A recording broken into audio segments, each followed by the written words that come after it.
Hi అండి, అందరికీ నమస్కారం. అందరూ ఎలా ఉన్నారు, ఏం చేస్తున్నారు? నేను బాగున్నానండి. మీరందరూ కూడా ఎల్లప్పుడూ బాగుండాలని ఆ భగవంతుడిని మనస్ఫూర్తిగా కోరుకుంటూ ఇవాల్టి వీడియో అయితే స్టార్ట్ చేస్తున్నాను.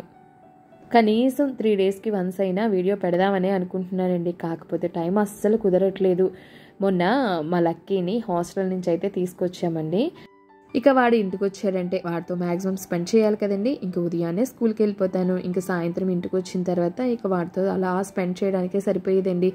వీడియోస్ తీయడానికి కానీ, ఎడిట్ చేయడానికి కానీ, వాయిస్ ఓవర్ ఇవ్వడానికి కానీ అసలు టైమే సరిపోయేది కాదు. ఇదైతే ముందు సండే తీసిన వ్లాగ్ అండి. ఇంకా ఉదయాన్నే బయలుదేరైతే వెళ్ళామన్నమాట. ఇంకా నాకు బాగా నీరసం అనిపించిందండి. కాకపోతే ఇంకా వెళ్తే ఇంకా వాడితో కాసేపు అలాగా జర్నీ చేసినట్టు ఉంటుంది, ఏదైనా మాట్లాడుకోవచ్చు కదా అని చెప్పేసి ఇంకైతే బయలుదేరాము.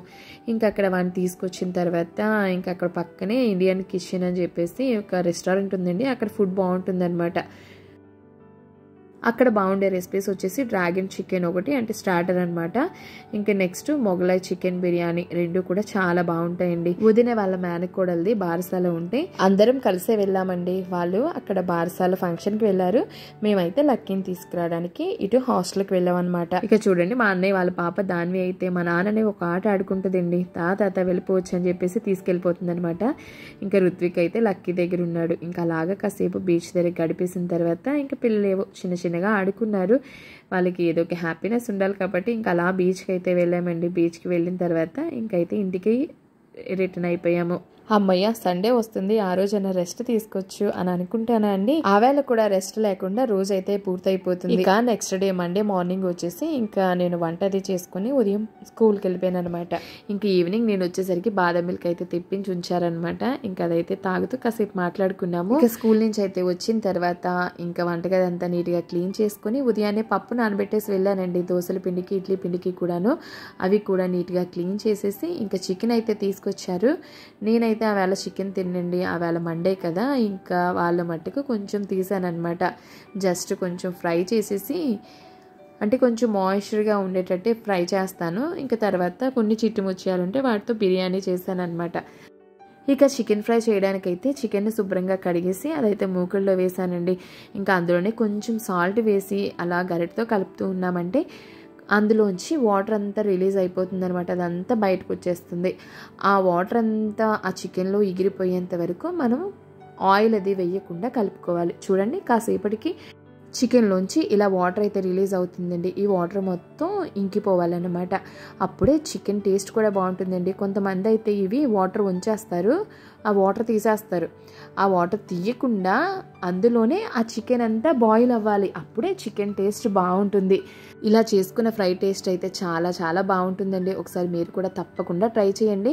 ఏదైనా డ్రైగా అంటే పప్పు చారది చేసుకున్నప్పుడు నంచుకోవాలి అంటే ఇలా ఫ్రై చేసుకున్నామంటే చాలా బాగుంటుంది. కలుపుకొని తినడానికి కూడా బాగుంటుందండి. కొంచెం కలుపుకున్నా ఎక్కువ అన్నం కలుస్తుంది. చూడండి, వాటర్ అన్నీ కూడా ఇలా ఎవాపరేట్ అయిపోవాలన్నమాట. ఇప్పుడు ఇందులో నూనె వేసుకోవాలండి. చికెన్ ఇక్కడికి సగానికి సగం ఉడికిపోయి ఉంటుంది. ఈ నూనెలో కనీసం అంటే ఆ చికెన్ పైన ఆ లేయర్ అంతా కూడా రెడ్డిష్ కలర్లో వచ్చేంత వరకు ఫ్రై చేసుకోవాలి. ముందే ఉప్పు వేసేస్తాం కాబట్టి చికెన్ ముక్కకి చక్కగా ఉప్పు అయితే పడుతుందండి. కాకపోతే ఇప్పుడు అల్లం వెల్లుల్లి పేస్ట్ అది వేయకూడదు. అల్లం వెల్లుల్లి పేస్ట్ వేసామంటే చికెన్ ముక్క వేగదు. పైగా అల్లం వెల్లుల్లి పేస్ట్ వేసిన తర్వాత మూకుడ అడుగును పట్టేస్తుంది అనమాట. అందుకని అదేమి వేయకుండా ఓన్లీ చికెన్నే ఫ్రై చేసుకోవాలి. చూడండి, ఇలా పైన కొంచెం రెడ్డిష్ కలర్ వచ్చేంత వరకు ఫ్రై చేసుకుంటే సరిపోతుంది.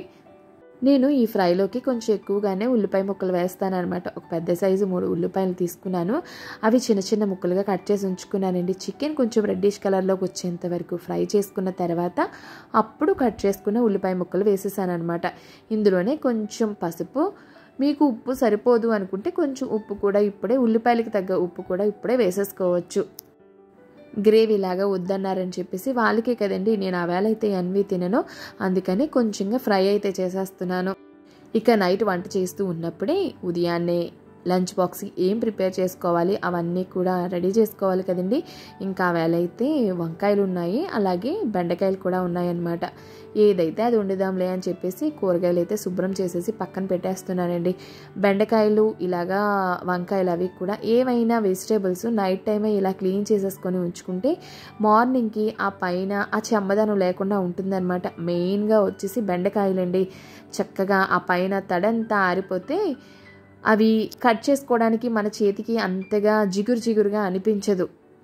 లేదంటే అప్పటికప్పటికి అలాగా బెండకాయలు క్లీన్ చేసేసి వెంటనే తీసేసి మనం కట్ చేస్తూ ఉంటే అందులో ఉన్న గమ్ అంతా కూడా మన చేతికి అంటుకుపోయినట్లు ఉంటుంది కదండి.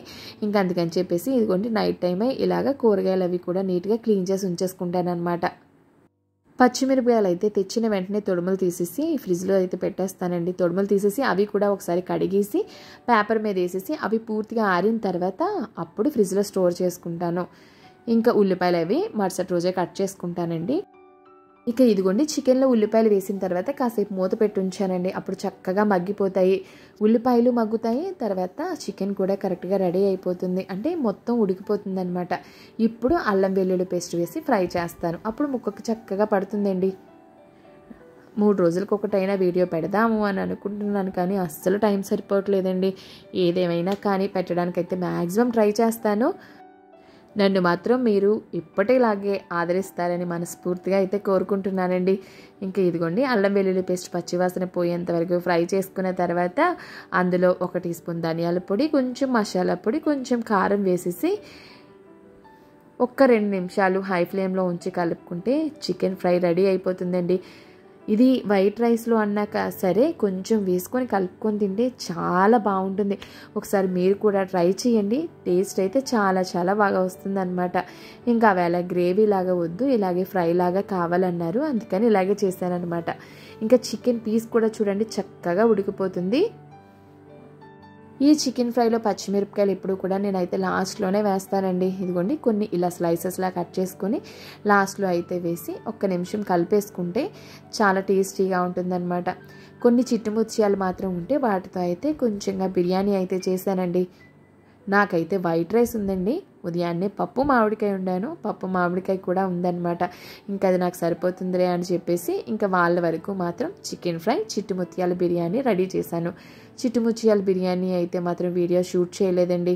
కెమెరా సెట్ చేసుకోవాలి, అన్నీ చేయాలి కదండి, కొంచెం ఓపిక కూడా తగ్గిపోయింది. ఇంకా అందుకని ఒకటే షూట్ చేశాను. ఇదిగోండి వాళ్ళకి చిట్టుముత్యాలతో బిర్యానీ కొంచెంగా అయితే కుక్కర్లో ప్రిపేర్ చేసేసాను. ఈసారి ఎప్పుడైనా ఎలా చేస్తానో చూపిస్తానండి. ఇంకా తర్వాత వచ్చేసి నాకు రైస్ ఉందని చెప్పాను కదండి, పప్పు మామిడికాయ కూడా ఉంది. మా పిన్ని ఆవకాయ పచ్చళ్ళు చాలా బాగా చేస్తుందండి. అమ్మ వాళ్ళ చెల్లి అనమాట. మొన్న మల్లిక వచ్చింది, అంటే పిన్ని వాళ్ళ అమ్మాయి వచ్చిందనమాట. తనతో పాటు ఆవకాయ పచ్చడి పంపించిందండి. ఆవకాయ పచ్చడి ఎంత బాగుంటుందో అసలు. పప్పు మామిడికాయ ఈ ఆవకాయ పచ్చడి వేసుకొని తింటే అసలు అమృతంలా ఉంటుందండి. దీనికి మించింది ఏమన్నా ఉంటుందో చెప్పండి. కొంచెం ఆవకాయ పచ్చడి వేసుకొని అలా కలుపుకొని తింటే అసలు చాలా అంటే చాలా బాగుందండి. నేను ఈ ఆవకాయ పచ్చడి ఒక్కటి వేసుకునైనా అన్నం తినేస్తానండి, కాకపోతే వేడి చేసిపోతుందేమో అని భయం, కానీ లేదంటే అలాగే తినేస్తానన్నమాట. ఎంత బాగుంటుందో టేస్ట్ అసలు. మొత్తం పప్పు నూనె వేసి చేస్తుందేమో, టేస్ట్ అయితే చాలా బాగుంటుందండి. ఎక్కువ కారంగా కూడా అనిపించదు. ఇక నేను భోజనం చేసేసిన తర్వాత వాళ్ళకు కూడా పెట్టేశానండి. పిల్లలు హాస్టల్ నుంచి వచ్చారంటే మనం ఎంత బిజీగా ఉన్నా, ఎంత చెయ్యలేకపోయినా వాళ్ళకి నచ్చింది అయితే మాత్రం కంపల్సరీ చేసి పెట్టాల్సిందే కదండి. మీరైతే మాత్రం ఈ వీడియో చూసి తప్పకుండా మన వీడియోకి ఒక్క లైక్ చేయడం మాత్రం అస్సలు మర్చిపోకండి. Thanks for watching. మరొక నెక్స్ట్ వీడియోలో మళ్ళీ కలుద్దాం. అంతవరకు బాయ్ బాయ్.